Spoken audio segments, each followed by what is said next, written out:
ঢুকলেন নাতাজির সামনে, ঢুকেছি, ঢুকে তারপরে ভাবছি যাবো তো, তখন আমাদের যিনি অর্গানাইজার তিনি পরিচয় করিয়ে দিলেন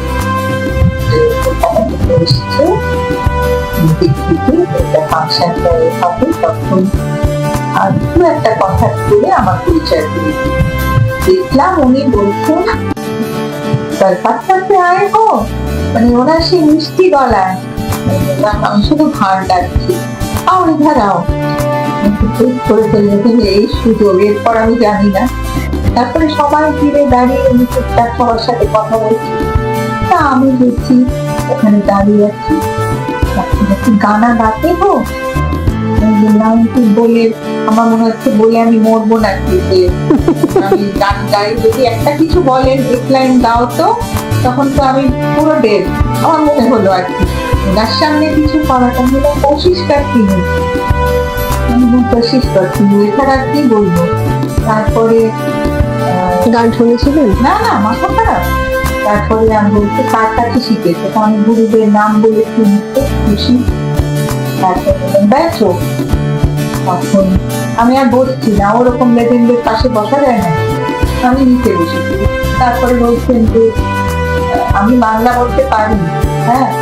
তখন আমি বললাম আমার পুজোর গান শুনেছো, এবারে বাংলাতে বলেছে। হ্যাঁ বাংলাতে, আমি বাংলা বলতে পারি।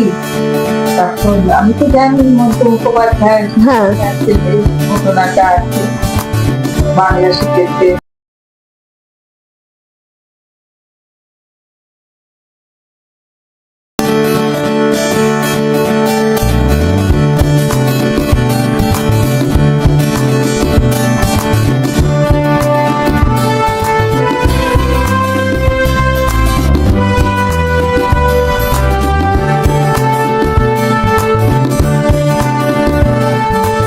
সেই জন্য আমার বাঁধানো আছে বাড়িতে, দেখতে দিই সবসময়।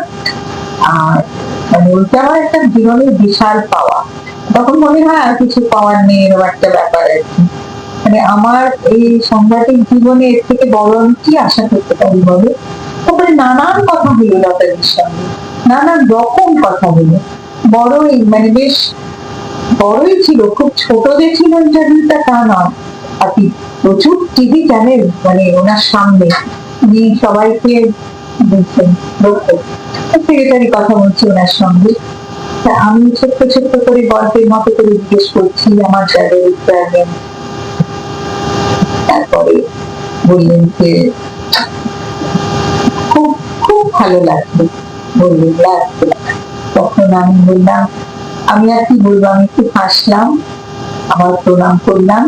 এইবারে তো আমার মাথায় উঠছে যে আমার যদি সব মনে না থাকে কি করবো আমি, পুরো ফাংশনটা দেখবো। এটা তো আপনাদের সময় সাংবাদিকতার একটা চ্যালেঞ্জ, যে যখন আমি রেকর্ডিং করতে পারছি না, সুযোগ পেলাম না, সবটাই আমার মাথার মধ্যে নিতে হবে মনে রেখে, এবং তার কথাটা আবার এদিক ওদিক করা যাবে না, কারণ তার সাক্ষাৎকার নিয়েছে, কথা এদিক ওদিক করা একদমই করা যাবে না। আমি ভাবতে পারছি না, ফাংশন রাতে শেষ হয়েছে, হোটেলে গেছি, রাত 2:30 অবধি আমি নোট করেছি। তারপরে আপনার সাক্ষাৎকারটা কোথায় বেরিয়েছে?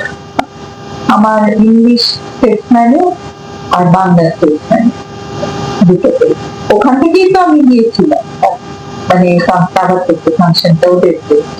আমজাদ আলী খানের সাথে আপনি দেখা করেছেন, বৈজয়ন্তী মালার সাথে দেখা করেছেন, তো আমজাদ আলী খানের সাথে অভিজ্ঞতা কেমন? আমজাদ আলী খানের সাথে খুব খুব সোবার, খুব ভদ্র, সুন্দর কথা বলেন।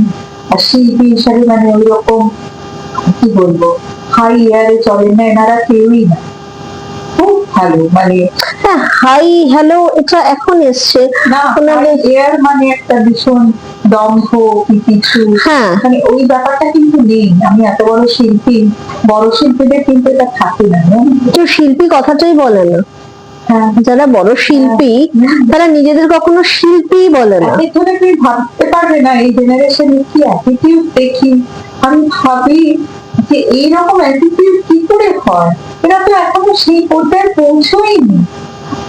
পৌঁছানোর থেকে সাধনাও তো নেই।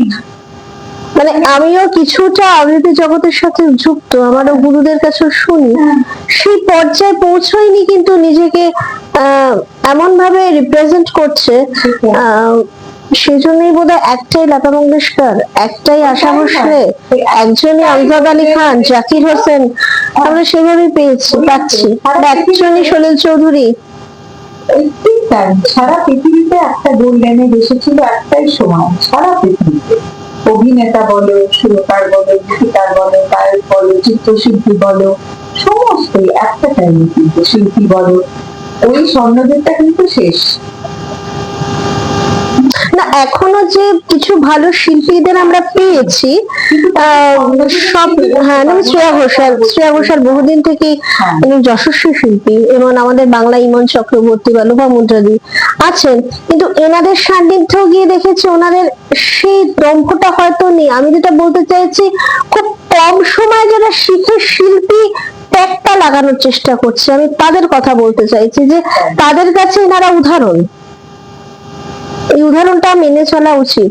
তো এখন অনেক ভালো আছে, স্বর্ণযুগটা শেষ হয়ে গেছে, স্বর্ণযুগের পরে যারা এসছে, মানে এখানে আমাদের বাংলাতে অনেক ভালো শিল্পী আছেন, সারা ভারতবর্ষে আছেন, অনেক আবার সেসব শিল্পীদের চেনেও না, তারা হয়তো খুব ভালো সবকিছু শিল্পী, খুব ভালো শিল্পী, কিন্তু লোকে নাম জানে না, এরকমও আছে, তাদের গানও শুনেছি, তাদের বাজনাও শুনেছি। আমাদের কলকাতায় দেখো, আমাদের যারা আছেন খুবই ভালো আছেন, অনেক শিল্পী আছেন, গানের শিল্পী বা নাচের শিল্পী, কিংবা তোমার সরোজ শিল্পী, খুবই ভালো আছেন। এখন তো তোমার ক্লাসিক্যাল গিটার একটা শিল্পী, মানে উচ্চারণ সঙ্গীতে চলে গেছেন, খুবই ভালো, অনেকেই আছেন এই জেনারেশন, খুবই ভালো, কিন্তু মানে তারা কিন্তু খুব ডাউন টু আর্থ, অনেকে খুব ডাউন টু আর্থ। শিল্পীর সংজ্ঞাটাই তো সেটা, আমি যখন সৃজনশীলতাকে নিয়ে বাঁচছি, আমার সাধনাটা তার মধ্যেই থাকবে, তো সেটাকে আমাকে দেখাতে গেলে তো শ্রোতা বা দর্শক আমাকে শিল্পী বানিয়েছে, আমি তো আমাকে শিল্পী বানাইনি, আমি তো শিখেছি। মানে আপনার একটা কথা বলতে পারি, শ্রোতা চেঞ্জ হয়েছে, আগের মতো শ্রোতা কিন্তু অত বোদ্ধার যেটা বলে আমরা, সেই শ্রোতা কিন্তু এখন কম। শ্রোতার কোয়ালিটি সব আঙ্গিকে আস্তে আস্তে চেঞ্জ হচ্ছে, সমস্ত চেঞ্জ হচ্ছে। তো এই সাংবাদিকতা আপনি কতদিন যুক্ত ছিলেন, এখনো কি আছেন? এখনো কত আছি, অ্যাকচুয়ালি এটা আমার একটা অদ্ভুত থাকে, আমি এই যে বললাম আমার শেষ গুরু যিনি পণ্ডিত কুমার প্রসাদ মুখোপাধ্যায়, ওনার কাছে যখন যাই মিউজিক শিখি, তখন আমি একটা কাগজের সঙ্গে টেলিগ্রাফের সাথে যুক্ত হলাম, আমি ওদের করে দিতাম। তারপর আমি আস্তে আস্তে একটা আমার লেখার একটা ম্যাপ ছিল, যদিও আমি সায়েন্সের ছিলাম, কিন্তু আমার ছোটবেলা থেকে বাংলা, ইংলিশ এসবে একটা আগ্রহ ছিল। আরেকটা জিনিস ছিল, আমার বাবার বন্ধু ছিল আশুতোষ মুখোপাধ্যায়,